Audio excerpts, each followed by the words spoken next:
There they had a bit of a skirmish getting rid of the duties.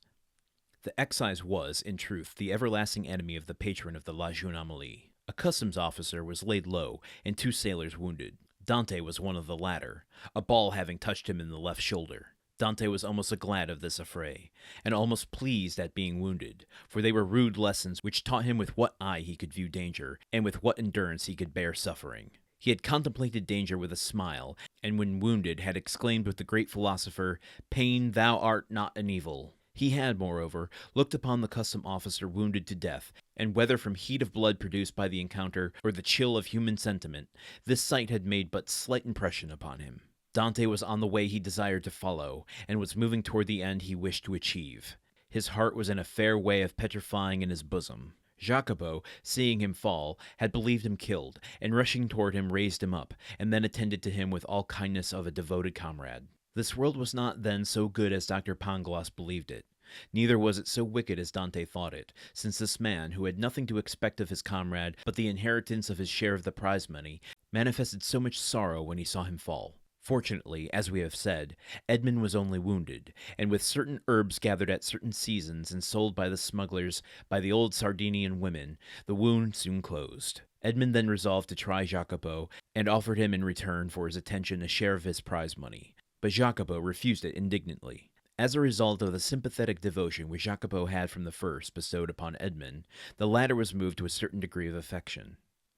But this sufficed for Jacopo, who instinctively felt that Edmond had a right to superiority of position, a superiority which Edmond had concealed from all others, and from this time the kindness which Edmond showed him was enough for the brave seaman.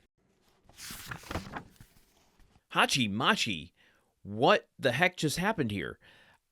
We languished in that prison for so long, with just like moment after moment passing, losing track of time, everything just going so slowly, and now Dumas is just like, yeah, there's a skirmish with some customs officers, a couple people died, Dante got shot, don't worry about it, hey. So much just happening in passing almost, and big things too.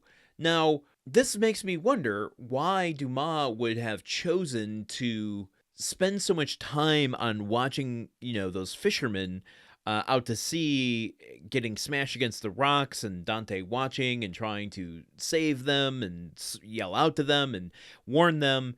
But here, in a moment when things are happening that have deep impressions on Dante's psyche, either impressions like affecting him or not affecting him, or reflecting where his character currently is. Okay, I'm talking in big, broad strokes here.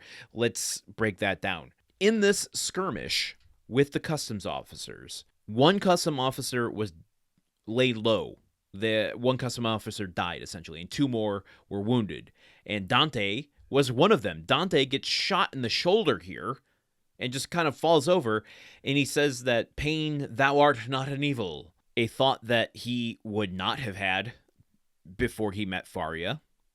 So, kind of looking upon his situation philosophically, maybe as a defense mechanism, like, oh shit, I've been shot. And now he's saying like, oh yeah, I could take the pain. I could take this pain. It's no big deal. Because, as it says here, later on in this passage, Dante was on the way he desired to follow and was moving towards the end he wished to achieve. His heart was in a fair way of petrifying in his bosom.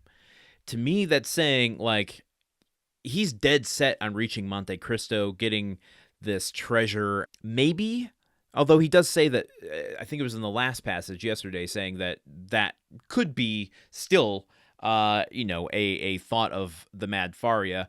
We don't know that until he gets to the island and is able to uncover the treasure for himself. But towards the end he wished to achieve is still, without a doubt, commenting upon his oath of vengeance for those who wrongfully imprisoned him.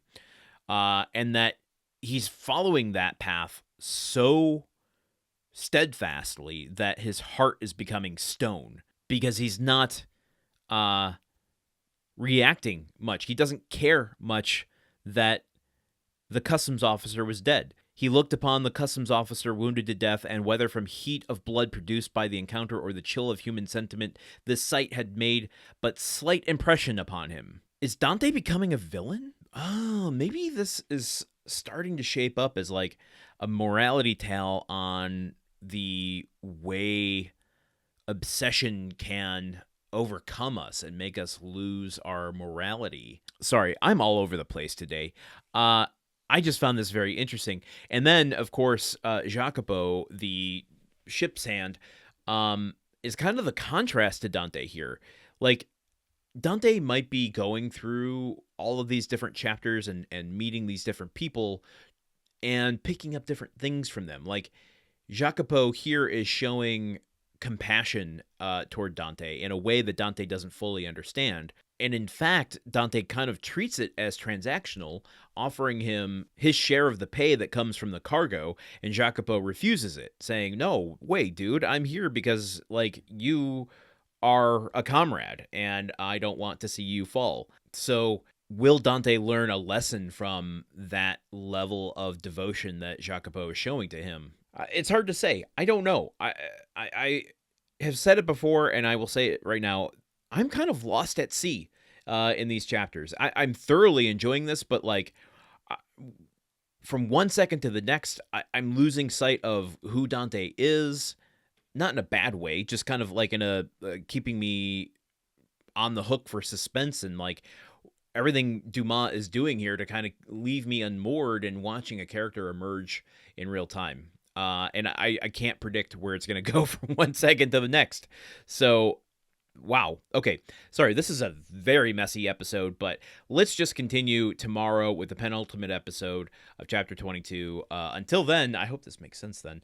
I'll see ya. Okay, goodbye. The Countdown of Monte Cristo is part of the Gruntwork Podcast Network. This show is produced, edited, and hosted by Landon Solano. The original text of The Count of Monte Cristo by Alexandre Dumas. Theme song by Magic Solo. If you want to support the show and others like it, visit patreon.com/gruntworkpod. Thank you for listening. See you tomorrow.